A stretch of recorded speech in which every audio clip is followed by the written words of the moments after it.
पीड़ा है, बेचैनी है, वो कुछ नहीं है, वो सिर्फ गर्मी है, अति गति का परिणाम। आप 24 घंटे गति कर रहे हैं मन से। शरीर तो कभी बैठ भी जाता, मन बैठता ही नहीं। रात आप तो सो भी जाते हैं, लेकिन मन नहीं सोता, चलता ही रहता। आधे तो आप जगे ही रहते। एक मछली होती पैसिफिक महासागर में, बड़ी अजीब मछली, मगर आदमी की बिल्कुल प्रतीक। उस मछली के मस्तिष्क की व्यवस्था बड़ी अनूठी, और किसी दिन अगर वैज्ञानिक इंतजाम कर सके तो आदमी भी वैसी व्यवस्था चाहेगा। वो व्यवस्था ये है कि मछली रात एक आंख बंद करके सोती है और एक से देखती रहती है। उसका आधा मस्तिष्क सोता है और आधा जगा रहता है। ऐसा रात में पाली बदलती है, फिर आधी रात के बाद दूसरी आंख बंद कर लेती है, आधा हिस्सा सो जाता है और बाकी हिस्सा जग जाता है। सुरक्षा के लिए वो तैरती भी रहती, क्योंकि आधा मस्तिष्क उसका जगा रहता है और कोई हमला नहीं कर सकता, कोई दुश्मन उस पर हमला नहीं कर सकता। बड़ी कुशल मछली, और उसका मस्तिष्क दो हिस्सों में बटा हुआ है। एक आंख जब बंद होती है तो आधा मस्तिष्क सो जाता है, आधा जगा रहता है। आपकी आंखें इस तरह नहीं बटी हैं, लेकिन खोपड़ी ऐसी ही बटी है। आप कभी पूरे नहीं सो रहे, मस्तिष्क चल रहा है। बल्कि अक्सर तो ये होता है कि जब आप बिस्तर पर सोते हैं तब जिस गति से चलता है वैसा दिन भर नहीं चलता, क्योंकि दिन भर तो शरीर भी चलता है, तो शक्ति शरीर में भी लगी रहती। रात शरीर की शक्ति भी मस्तिष्क को मिल जाती, फिर वो जोर से दौड़ता है, फिर वो हजारों मील की यात्राएं करता है, अंतरिक्ष में जाता है, और न मालूम कितनी योजनाएं हैं, भविष्य अतीत है, वो सब करता है।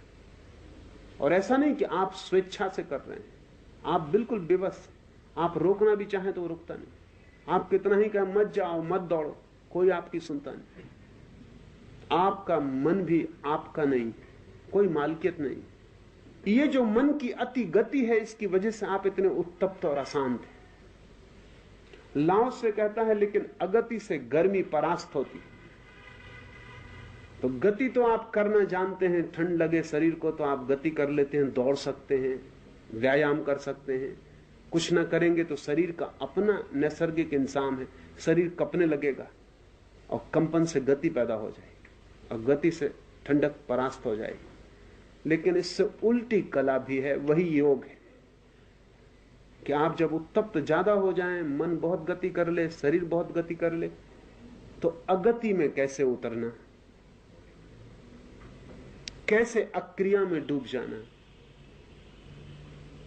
सारे ध्यान की प्रक्रियाएं अगति के द्वारा मस्तिष्क की गर्मी कम करने के उपाय है। और जैसे जैसे मस्तिष्क की गर्मी कम होती है और शीतलता बढ़ती, वैसे वैसे शांति बढ़ती। शांति और शीतलता पर्यायवाची भीतर की दुनिया में। और जब पूर्ण शांति हो जाती तो शून्यता फलित होती। हम कहते हैं कि शिव का निवास कैलाश पर, वो परम शीतल स्थान है। इसलिए आपके भीतर भी शिव का निवास कैलाश पर ही है, लेकिन कैलाश जैसी शीतलता आपके भीतर पैदा होगी, तब आपको भीतर के शिवत्व का कोई अनुभव होगा। भीतर कैलाश निर्मित हो जाता है, इतनी शीतलता हो जाती। लेकिन अगति चाहिए। मस्तिष्क का कोई भी तंतु गति ना करता हो, कंपित ना होता हो, सब ठहर जाए। और एक बार आपको ख्याल में आना शुरू हो जाए कि अक्रिया कैसे शीतलता लाती, तो फिर आप उस शीतलता के सूत्र को पकड़ के उसको ही साधते चले जाएं। क्रमशः सूक्ष्म से सूक्ष्म, गहरे से गहरे में उतरना होने लगेगा, और आप अपने भीतर ही पाएंगे कि सीढ़ियां दर सीढ़ियां कैलाश तक जाने का उपाय है। एक काम करें, जैसा मैंने कहा पीछे, 1 घंटा अक्रिया में उतरना शुरू कर दें। अक्रिया में उतरने के लिए उपयोगी होगा कि शरीर भी बिल्कुल निष्क्रिय हो, क्योंकि शरीर और मन जुड़े, और जब शरीर गति करता है तो मन भी गति करता है, जब मन गति करता है तो शरीर भी गति करता है। जो कुछ मन में होता है वो शरीर में भी प्रतिफलित होता है, और जो कुछ शरीर में होता है वो मन में प्रतिफलित होता है। तो पहले तो बैठ जाएं अगर सिद्धासन में बैठ सकते हो तो बहुत अच्छा है, लेकिन अनिवार्यता नहीं है। उसमें अड़चन मालूम हो तो आराम कुर्सी पर बैठ जाएं। महत्वपूर्ण इतना है कि शरीर बिल्कुल शिथिल छोड़ दें। एक 10 मिनट इतना ही भाव करते रहे जैसे शरीर बिल्कुल मुर्दा हो गया। और मैं उठाना भी चाहूं तो हाथ उठेगा नहीं, मैं हिलाना भी चाहूं तो पैर हिलेगा नहीं। शरीर को बिल्कुल ढीला ढीला छोड़ते जाएं। थोड़े ही दिन में सूत्र पकड़ में आ जाता है कि शरीर ढीला छोड़ने से ढीला हो जाता है। जैसे जैसे शरीर ढीला छोड़े वैसे वैसे श्वास को भी धीमा छोड़ दे, क्योंकि श्वास भी जितनी धीमी हो जाए, जितनी कम हो जाए, उतनी गति कम हो जाएगी। देखें, अगर दौड़ते हैं शरीर की गति होती तो श्वास की गति बढ़ जाती। साधारणतः अगर आप 1 मिनट में 12 श्वास ले रहे हैं तो दौड़ेंगे तो 24 श्वास लेने लगेंगे, और तेजी से दौड़ेंगे तो 36 श्वास लेने लगेंगे। श्वास तेज हो जाएगी, झटके से चलेगी, जल्दी आएगी जाएगी। कारण है क्योंकि शरीर को ज्यादा ऑक्सीजन की जरूरत है। जब आप दौड़ रहे हैं तो आप शरीर की ऑक्सीजन पचा रहे हैं, ज्यादा ऑक्सीजन चाहिए तो श्वास तेज चलेगी। जब आप कुर्सी पर बैठ के ढीला छोड़ देंगे या सिद्धासन में बैठ के ढीला छोड़ देंगे तो ठीक दौड़ने से उल्टी घटना घट रही। अगर साधारणतः 1 मिनट में 12 श्वास चलती हैं तो शिथिल बैठने पर 6 श्वास चलेंगे, और शिथिल होते जाएंगे तो 4 श्वास चलेंगे। जो लोग भी शरीर को शिथिल करने की कला जान जाते हैं उनकी 1 मिनट में 4 श्वास चलने लगती। धीमी सी श्वास जाएगी, धीमी से वापस लौट आएगी, क्योंकि शरीर को ऑक्सीजन की जरूरत कम है। शरीर का जो मेटाबॉलिज्म है उसको अब ऑक्सीजन की कोई जरूरत नहीं, धीमी सी श्वास काफी। जब कोई बिल्कुल भीतर शीतल हो जाता तो श्वास ना के बराबर हो जाती। दूसरे आदमी को भी पहचानना हो कि श्वास चल रही है नहीं तो सामने दर्पण रख के पहचाना जा सकता, नहीं तो पता नहीं चलेगी। और खुद तो बिल्कुल पता नहीं चलेगा। मेरे पास कई मित्र आके कहते हैं कि घबराहट होने लगती है कि कहीं श्वास बंद तो नहीं होती। घबराएगा कौन अगर बंद हो जाएगी? बिल्कुल मत घबराओ, क्योंकि तुम हो, लेकिन कम हो गई, और इतनी कम हो जाती कि उसकी पहचान नहीं होती। अल्प, अति अल्प चलती। कभी कभी ऐसे क्षण आते हैं जब भीतर ठीक केंद्र पर कोई पहुंचता है शीतलता के, तो श्वास बिल्कुल ठहर जाती। उस एक क्षण में ही आपको इतनी भीतर शीतलता की प्रतीति होगी जैसे हिमालय पर आ गए। बाहर के हिमालय की खोज से कुछ बहुत होने वाला नहीं, भीतर का हिमालय चाहिए। शरीर को छोड़ के फिर श्वास को धीमा छोड़, और श्वास के साथ भाव करते जाएं कि कम होती जा रही, कम होती जा रही, कम होती जा रही। थोड़ी देर में आप पाएंगे कि शरीर विश्राम की हालत में आ गया और मन में एक शांति और ताजगी मालूम होने लगी। अब इस शांति के सूत्र को पकड़ लें और भीतर भी इसी धारणा को गहराते जाएं कि शांत होते जा रहे हैं। शाब्दिक रूप से नहीं, अनुभव के रूप से। वो जो आपको अनुभव हो रहा है, संवेदना हो रही शांति की, आनंद की, उसको पकड़ लें और सिर्फ उसको गहराते जाएं। शुरू में कठिन होगा, और मैं कह रहा हूं इतने से समझ में नहीं आ जाएगा, लेकिन करेंगे तो बिल्कुल आ जाएगा। कुछ ही दिन में आपके पास वो भीतरी कुंजी हो जाएगी जिससे जब आप चाहें शिथिल और शांत होकर अगति में उतर जाएं। और जब आप पूरी अगति में उतर जाते हैं तो आप बिल्कुल ताजे होकर वापस लौटेंगे। ये ताजगी नींद से भी गहरी होगी। नींद इतनी गहरी नहीं जाती। हमने इस मुल्क में मन की, साधारण मन की 3 अवस्थाएं मानी: जागृत, स्वप्न और सुसुप्ति। सुसुप्ति तक हम पहुंचते हैं जब स्वप्न नहीं होता। चौथी अवस्था हमने तुरी मानी। तुरी वो अवस्था है जिसमें अगति में, ध्यान में आदमी पहुंचता है। वो सुसुप्ति से भी गहरी। नींद में जैसे शरीर ताजा हो जाता है, नया हो जाता है। सुबह आप अनुभव करते हैं कि शक्ति वापस लौट आई, जो सेल्स टूट गए थे, कोष्ठ मिट गए थे, वो पुनः निर्मित हो गए, शरीर फिर जवान। जो थकान, जो जो यंत्र में खराबियां आ गई थी, रात के विश्राम ने उनको फिर ठीक कर दिया। ठीक चौथे चरण में, तुरी में पहुंचकर, इस अगति में पहुंचकर ऐसा ही मन भी ताजा हो जाता है और बड़े गहरे स्रोत से सारे शरीर की जो भी विकृति है, मन की जो भी बेचैनी है, जहां जहां व्यर्थ का कूड़ा करकट और कचरा इकट्ठा है, वो सब समाप्त हो जाता है, तिरोहित हो जाता है। जब आप वहां से वापस आते हैं तो आप इस शरीर को, इस जगत को बिल्कुल दूसरी आंख और दूसरे ढंग से देखेंगे और पहचानेंगे।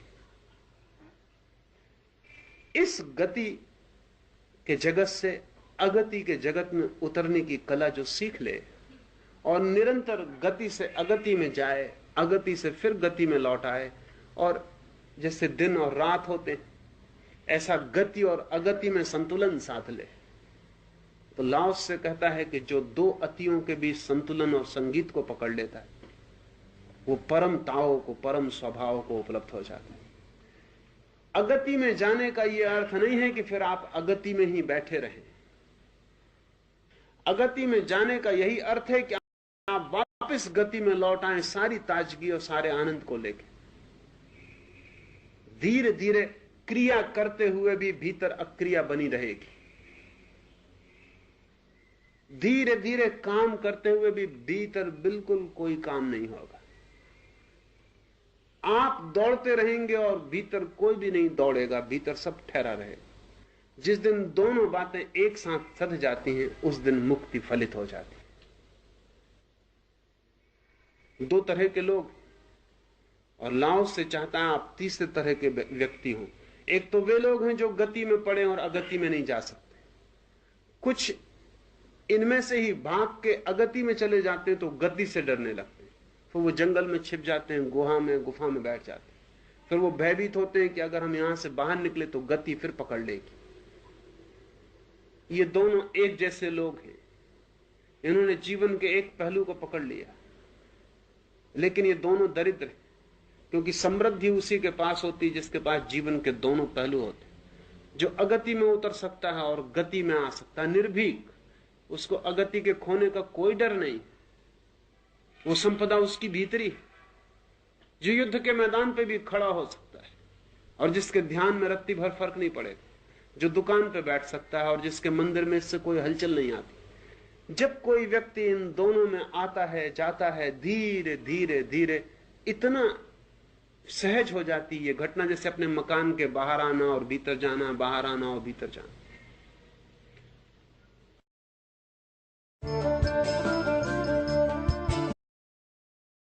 एक मित्र ने पूछा है कि ऐसी परिस्थितियां होती हैं कि उसमें हम साधना नहीं कर सकते हैं। मुझे पता नहीं उनकी परिस्थितियां कैसी हैं, लेकिन मैं ऐसी एक भी परिस्थिति नहीं जानता हूं और कल्पना भी नहीं कर पाता हूं जिसमें कि साधना न की जा सके। परिस्थितियों की बात हमेशा आदमी का बहाना है और हम बहाने ईजाद करने में बहुत कुशल लोग हैं। जो हमें नहीं करना होता है उसके लिए हम हमेशा बहाना ईजाद कर लेते हैं। यूनान में एक वजीर को उसके सम्राट ने फांसी की सजा दे दी थी। सुबह तक सब ठीक था। दोपहर वजीर के घर सिपाही आए और उन्होंने घर को चारों तरफ से घेर लिया और वजीर को भीतर जाके खबर दी कि आप कैद कर लिए गए हैं और सम्राट की आज्ञा है कि आज संध्या आपको फांसी दे दी जाएगी 6 बजे। वजीर के घर उसके मित्र आए हुए थे। एक बड़े भोजन का आयोजन था, वजीर का जन्मदिन था। वो एक बड़े संगीतज्ञ को बुलाया गया था। वो अभी अभी अपनी वीणा लेकर हाजिर हुआ था। अब उसका संगीत शुरू होने को था। संगीतज्ञ के हाथ ढीले पड़ गए। वीणा उसने एक और टिका दी। मित्र उदास हो गए, पत्नी रोने लगी। लेकिन उस वजीर ने कहा, 6 बजने में अभी बहुत देर है, तब तक गीत पूरा हो जाएगा, तब तक भोज भी पूरा हो जाएगा। राजा की बड़ी कृपा है कि 6 बजे तक कम से कम उसने फांसी नहीं दी। लेकिन वीणा बंद क्यों हो गई? भोज बंद क्यों हो गया? मित्र उदास क्यों हो गए हैं? 6 कैसे करें? संगीतज्ञ कहने लगा मैं वीणा से बजाऊं, परिस्थिति बिल्कुल अनुकूल नहीं रही। वो आदमी हंसने लगा जिसको फांसी होने को थी। उसने कहा इससे अनुकूल परिस्थिति और क्या होगी? 6 बजे मैं मर जाऊंगा। क्या ये उचित न होगा कि उसके पहले मैं संगीत सुनूं? क्या ये उचित न होगा कि उसके पहले मैं अपने मित्रों से हंस लूं, बोल लूं, मिल लूं? क्या ये उचित न होगा कि मेरा घर एक उत्सव का स्थान बन जाए, क्योंकि सांझ 6 बजे मुझे हमेशा को विदा हो जाना। घर के लोग कहने लगे परिस्थिति अनुकूल न रही कि अब कोई वीणा बजाए। घर के लोग कहने लगे परिस्थिति अनुकूल न रही कि अब कोई बोझ हो। लेकिन वो आदमी कहने लगा कि इससे अनुकूल परिस्थिति और क्या होगी जब 6 बजे मुझे हमेशा के लिए विदा हो जाना। तो क्या ये उचित न होगा कि विदा होते क्षणों में मैं संगीत सुनूं? क्या ये उचित न होगा कि मित्र उत्सव करें? क्या ये उचित न होगा कि मेरा घर एक उत्सव बन जाए कि जाते क्षण में मेरे याद, मेरी स्मृति में हमेशा वे थोड़े से पल टके हुए रह जाएं जो मैंने अंतिम क्षण में विदाई के क्षण में अनुभव किए थे।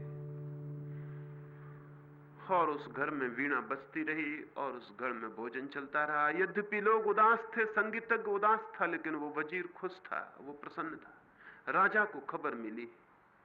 राजा देखने आया कि वो वजीर पागल तो नहीं। और जब वो पहुंचा तो घर में वीणा बजती थी और मेहमान इकट्ठे थे। और राजा जब भीतर गया तो वजीर खुद भी आनंद मग्न बैठा था। तो उस राजा ने पूछा तुम पागल हो गए हो? खबर नहीं मिली कि 6 बजे सांझ मौत तुम्हारी आ रही? उसने कहा खबर मिल गई, इसलिए आनंद के उत्सव को हमने तीव्र कर दिया है। उसे शिथिल करने का तो सवाल न था, क्योंकि 6 बजे मैं विदा हो जाऊंगा। तो 6 बजे तक हमने आनंद के उत्सव को तीव्र कर दिया है, क्योंकि यह अंतिम विदा के क्षण स्मरण रह जाए। राजा ने कहा ऐसे आदमी को फांसी देना व्यर्थ है। जो आदमी जीना जानता है उसे मरने की सजा नहीं दी जा सकती है। उसने कहा मैं वापस ले लेता हूं। ऐसे प्यारे आदमी को अपने हाथों से मारूं ये ठीक नहीं। जीवन में क्या अवसर है, क्या परिस्थिति है, ये इस बात पर निर्भर नहीं होता कि परिस्थिति क्या है। ये इस बात पर निर्भर होता है कि हम उस परिस्थिति को किस भांति लेते हैं, किस एटीट्यूड में, किस दृष्टि से। तो मुझे ज्ञात नहीं होता कि कोई भी ऐसी परिस्थिति हो सकती है जो आपके जीवन में प्रभु की तरफ जाने से आपको रोकती हो। आप ही अपने को रोकना चाहते हो तो बात दूसरी है, तब हर परिस्थिति रोक सकती है। और आप ही अपने को न रोकना चाहते हो तो कोई ऐसी परिस्थिति न कभी थी और न कभी हो सकती है। थोड़ा ध्यान से अपनी दृष्टि को देखने की कोशिश आप करना, परिस्थिति पर दोष मत देना। थोड़ा ध्यान करना इस बात पर कि मेरा दृष्टिकोण, परिस्थिति को समझने की मेरी वृत्ति, मेरी अप्रोच, मेरी पहुंच तो कहीं गलत नहीं है। कहीं मैं गलत ढंग से तो चीजों को नहीं ले रहा हूं। दूसरी बात, क्या 24 घंटे में थोड़े से क्षणों के लिए अपनी परिस्थितियों से मुक्त नहीं हुआ जा सकता? नींद रोज मुक्त कर देती है, आपकी सारी परिस्थितियां बाहर पड़ी रह जाती। ना आप गरीब रह जाते, ना आप अमीर रह जाते, ना आप दुखी रह जाते, ना आप सुखी रह जाते। नींद आपको कहीं ले जाती है जहां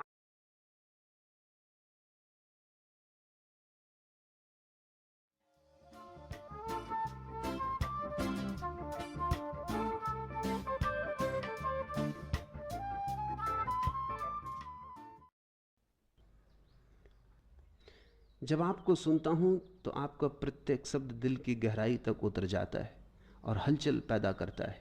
लेकिन जब आपको पढ़ता हूं तो वो दिमागी खेल बन के रह जाता है। कृपया बताएं कि ऐसा क्यों होता है? साफ साफ है, गणित बिल्कुल सीधा है। जब तुम पढ़ते हो तब तुम ही होते हो, तब मैं नहीं होता। जो तुम पढ़ते हो वो तुम ही तुम हो, दिमागी खेल बन के रह जाता है। जब तुम मुझे सुनते हो तो कभी कभी तुम्हारे जाने अनजाने मैं भी तुम में प्रवेश कर जाता हूं। कम ही तुम ऐसा मौका देते हो, लेकिन कभी कभी चूक तुमसे हो जाती। कभी कभी बेभान तुम जरा दरवाजा खुला छोड़ देते हो, मैं भीतर आ जाता हूं। इसलिए तुम जब मुझे सुन रहे हो तो बात और है। इसलिए सत्य सदा कहा गया है, लिखा नहीं गया। लिखा जा नहीं सकता, कहना भी बहुत मुश्किल है, लेकिन फिर भी कहा जा सकता है, थोड़ा सा कहा जा सकता है। ऐसी थोड़ी सी खबर दी जा सकती है, क्योंकि कहने में कई बातें सम्मिलित हैं जो लिखने में खो जाती। जब तुम किताब पढ़ोगे तो किताब तो मुर्दा होगी। किताब तुम्हारे पास कोई वातावरण तो पैदा ना कर सकेगी, किताब का कोई माहौल तो नहीं होता। किताब तुम्हारे पास कोई जीवंत वातावरण निर्मित नहीं कर सकती। वातावरण तुम्हारा होगा, उसमें ही किताब प्रवेश करेगी। जब तुम मेरे पास हो, जब तुम मुझे सुन रहे हो, यदि सच में सुन रहे हो, तो तुम्हारा वातावरण यहां नहीं है, वातावरण मेरा है। हवा यहां मेरी है, तुम मेहमान की तरह उसमें हो। और जो समझदार हैं वो अपने को वहीं रखाते हैं जहां जूते उतारते, ताकि तुम यहां गड़बड़ी ना कर सको, ताकि तुम पूरे मुझ में डूब जाओ, ताकि निर्वस्त्र नग्न, ताकि पूरे के पूरे बिना किसी आवरण के अनावृत होकर तुम मुझ में डूब जाओ। ये थोड़ी सी देर को जो लहरें मैं तुम्हारे आसपास पैदा करता हूं, ये तुम्हें छू ले। बोलना तो बहाना है, बोलना तो बहाना है ताकि तुम उलझे रहो सुनने में। ये तो ऐसा है जैसा छोटा बच्चा उपद्रव करता, खिलौना दे दिया कि खेल, उलझ गया।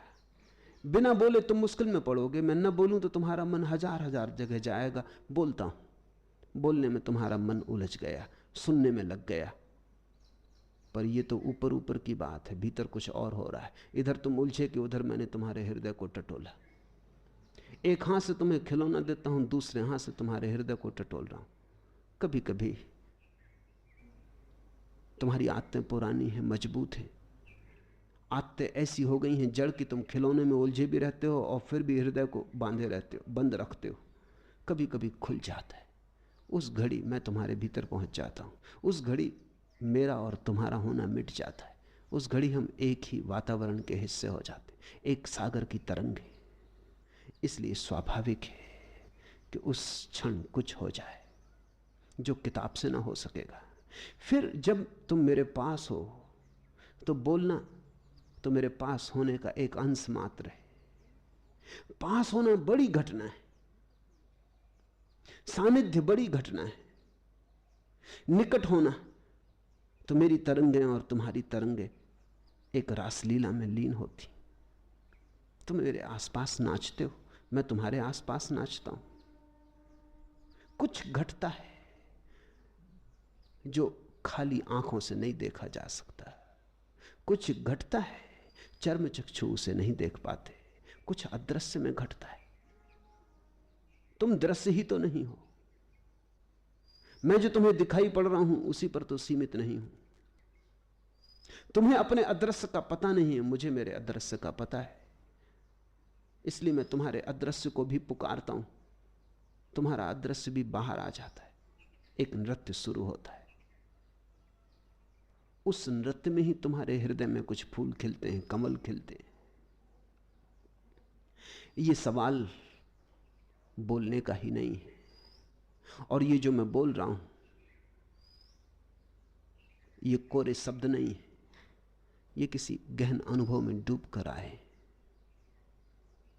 ये किसी गहन अनुभव से सीखते, किसी गहन अनुभव में पगे। ये कोई शब्दों का काव्य नहीं है, जीवन का काव्य है।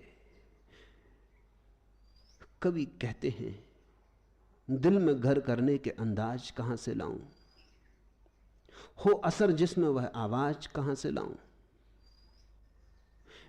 ऋषि ये कहते नहीं, आवाज सहज आती जो दिल में घर कर जाती।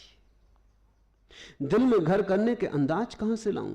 जब तुम्हारे पास कुछ संपदा होती है अनुभव की, तो आवाज अपने आप उस अंदाज को पा लेती है जो दिल में घर कर जाता है। नहीं कि इसका कोई अभ्यास है, नहीं कि इसकी कोई वक्तत्व शैली है, नहीं कि इसका कोई विधि विधान है, नहीं, कुछ भी नहीं। जब तुम पाते हो सत्य को, तो सत्य का पाना ही इतना विराट है कि तुम्हारे हर शब्द में उसकी धुन, हर शब्द में उसका रस, हर शब्द में उसका संगीत और सुवास फैलने लगती। दिल में घर करने के अंदाज कहां से लाऊं, हो असर जिसमें वह आवाज कहां से लाऊं। आ जाती है, पहले उसे ले आओ जिसे प्रकट करना है, फिर प्रकट कर।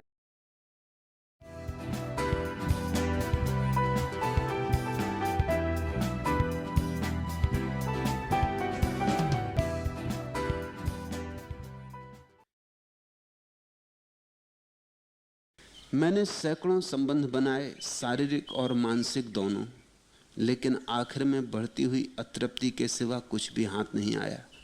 मैं कुछ पकड़ नहीं पाती, सब हाथ से फिसल फिसल जाता है और मैं बेबस और भयभीत खड़ी देखती रहती हूं। ऐसा क्यों है? तुम्हारा कुछ कसूर नहीं।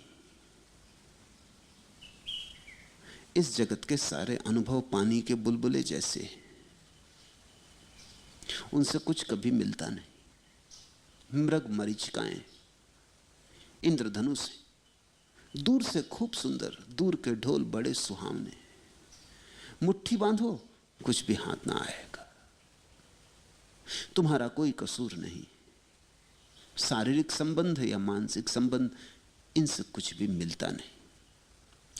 इतना ही मिलता है इनसे कि इनमें कुछ सार नहीं। मगर ये बड़ी बात है, ये असार है, ऐसा अनुभव इनसे मिलता है। ये कोई छोटी शिक्षा नहीं है, क्योंकि जिसने असार देख लिया उसको सार देखने में ज्यादा देर न लगेगी। असार को असार की भांति देख लेना, सार को सार की भांति देखने का पहला कदम है। इतना भी साफ हो गया कि इस संसार के सारे संबंध बनते हैं, मिट जाते हैं, हाथ खाली के खाली रह जाते हैं। बड़ी गहरा अनुभव है। इस अनुभव को स्मरण में रखो। अब बार बार इनको दोहराए मत जाओ, क्योंकि पुनरुक्ति से कुछ बढ़ेगा नहीं। इनसे कुछ सीखो। अनुभव से जब तुम कुछ सीखते हो तो ज्ञान निर्मित होता है, और अनुभव को जब तुम दोहराए चले जाते हो तो मूढ़ता और जड़ता निर्मित होती। दुनिया में बहुत कम लोग हैं जो अनुभव से सीखते। अनुभव से जो सीख ले वही समझदार है। एक दिन क्रोध किया, दूसरे दिन क्रोध किया, 1000 बार क्रोध किया, अब तक सीखा नहीं। इतने बार क्रोध करके पाया कि कुछ भी नहीं मिलता, तो अब तो रुको, अब तो जाने दो इस क्रोध को। अगर 1000 बार क्रोध करके भी तुमने इतनी सी बात सीख ली कि क्रोध में कुछ सार नहीं, तो वे 1000 बार का क्रोध भी तुम्हें बहुत कुछ दे गए। वे भी व्यर्थ ना गए, उनसे भी तुमने कुछ निचोड़ लिया, कुछ इत्र उनसे भी निचोड़ लिया। अब तुम क्रोध से मुक्त हो जाओगे। 1000 बार काम वासना में उतरे और कुछ भी न पाया, तो अब जागो और फर्क समझ लेना। मैं ये नहीं कह रहा हूं कि काम वासना को त्यागो, मैं कह रहा हूं जागो। त्यागने का तो मतलब ये अभी भी रस लगा है। रस लगे का मतलब है अभी भी आशा बंधी है। आशा बंधे होने का मतलब है कि क्या पता अब तक नहीं मिला, आगे मिल जाए, कल मिल जाए, परसों मिल जाए, तो फिर त्यागना पड़ता है। लेकिन जब तुम जाग के देख लेते हो कि मिलता ही नहीं, मिल ही नहीं सकता। जैसे एक आदमी रेत से तेल निचोड़ने की कोशिश कर रहा हो वर्षों से, और एक दिन जाग के देखे कि अरे मैं पागल हूं, रेत के निचोड़ने से तेल कैसे निकलेगा? तिल निचोड़ने से तेल मिलता है। तो फिर त्याग करेगा रेत का, बात खत्म हो गई। झाड़ के उठ बैठेगा, हाथ पैर से झाड़ देगा रेत, फिर लौट के भी नहीं देखेगा, बात खत्म हो गई। त्याग क्या है इसमें? जिस दिन तुम्हें लगे क्रोध में कुछ भी नहीं, काम में कुछ भी नहीं, उठ खड़े हुए, बात खत्म हो गई। त्याग नहीं। तुम व्रत थोड़ी लोगे जाके कि ब्रह्मचर्य का व्रत लूंगा। जिसने ब्रह्मचर्य का व्रत लिया उसने तो बता दिया कि अभी समझ आई नहीं। व्रत में ही नासमझी छिपी है। नासमझों के सिवाय व्रत कोई लेता ही नहीं। समझदार क्यों व्रत लेगा? समझदारी पर्याप्त है, व्रत की कोई जरूरत नहीं। इतनी बात समझ में आ गई कि यहां कुछ भी नहीं, बात खत्म हो गई। अब व्रत किसके खिलाफ लेना है? व्रत तो अपने खिलाफ लिया जाता है। डर है कि कल से आज फिर लगने लगे कि है कुछ, तो फिर क्या करूंगा? तो व्रत का बंधन बना लो, कसम खा लो भीड़ में जाके, बाजार में, बीच बाजार में खड़े होकर कि मैंने ब्रह्मचर्य का व्रत ले लिया है, ताकि फिर डर लगे कि अब लोगों से कह चुका, प्रतिष्ठा का सवाल है, अहंकार पे चोट लगे, घबराहट हो कि अब अगर भूल चूक की तो लोग क्या कहेंगे। मगर ये तो कुछ जागना ना हुआ। जागरणशील व्यक्ति को व्रत की जरूरत नहीं। मैं तुम्हें अव्रती बनाता हूं। तुम्हारे जीवन से सारे व्रत समाप्त हो जाने चाहिए, क्योंकि कोई व्रत क्रांति नहीं लाता। समझ क्रांति लाती। तो पूछा है कुसुम ने यह सवाल। मैंने सैकड़ों संबंध बनाए, शारीरिक मानसिक, लेकिन आखिर में बढ़ती हुई अतृप्ति के सिवा कुछ भी हाथ नहीं आया। कुछ तो हाथ आया, ये समझ हाथ आई कि अतृप्ति बढ़ती जाती। तो उन सारे अनुभवों को धन्यवाद दो, उनके बिना ये कैसे समझ में आता। उन सारे अनुभवों के प्रति कृतज्ञ अनुभव करो और अब जागकर जियो कि उन अनुभवों को बार बार दोहराने की जरूरत नहीं है। अर्थहीन हो गए वे। अब उस पुनरुक्ति से बचो। अब उसी चाक को पकड़ के मत घूमते रहो। इस संसार में सभी क्षणभंगुर है, और इस मन के द्वारा क्षणभंगुर से ज्यादा किसी चीज से कोई संबंध नहीं जुड़ता। शाश्वत से जुड़ना हो तो मन के पार जाना जरूरी है। इस दिल ए मायूसी की वीरान साजी, कुछ न पूछ, इसने जब और जो चमनता का बयाबा हो गया। जहां भी ये मन देखेगा वहीं विकृति हो जाएगी। जहां ये मन अपनी छाप छोड़ेगा वहीं राख छूट जाएगी। इस दिल ए मायूसी की वीरान साजी, कुछ न पूछ, इसने जब और जो चमनता का बयाबा हो गया। तुमने अगर फूल भी देखे तो कुम्हला जाएंगे। तुमने हरे भरे वृक्ष को देखा, सूख जाएगा। इस मन के द्वारा शाश्वत से कोई संबंध ही नहीं जोड़ता। इस मन का संबंध ही क्षण भर का है। क्षण भर है, अभी नहीं। अभी सब ठीक, अभी सब गलत। अभी प्रेम, अभी घृणा। अभी करुणा, अभी क्रोध। अभी लुटाने को तैयार थे, अब लूटने को तैयार हो गए। इस मन के साथ इससे ज्यादा कुछ भी नहीं हो सकता। और इस मन के फैलाव का नाम संसार है। तो जागो, कहीं ऐसा ना हो जैसा कि अधिकतर होता है। जीवन भर लोग जीते मगर सीखते कुछ भी नहीं। चुन लिए औरों ने गुल्हा ए मुराद, रह गए दामन ही फैलाने में हम। चुन लिए औरों ने गुल्हा ए मुराद, रह गए दामन ही फैलाने में हम। कहीं ऐसा ना हो कि दूसरे तो फूल चुन लें और तुम दामन ही फैलाते रहो और मौत आ जाए। किन फूलों की बात कर रहा हूं? उन फूलों की बात कर रहा हूं जो इस जीवन के प्रत्येक अनुभव में से निस्सृत होते। क्रोध किया, पाया व्यर्थ है, एक फूल चुना।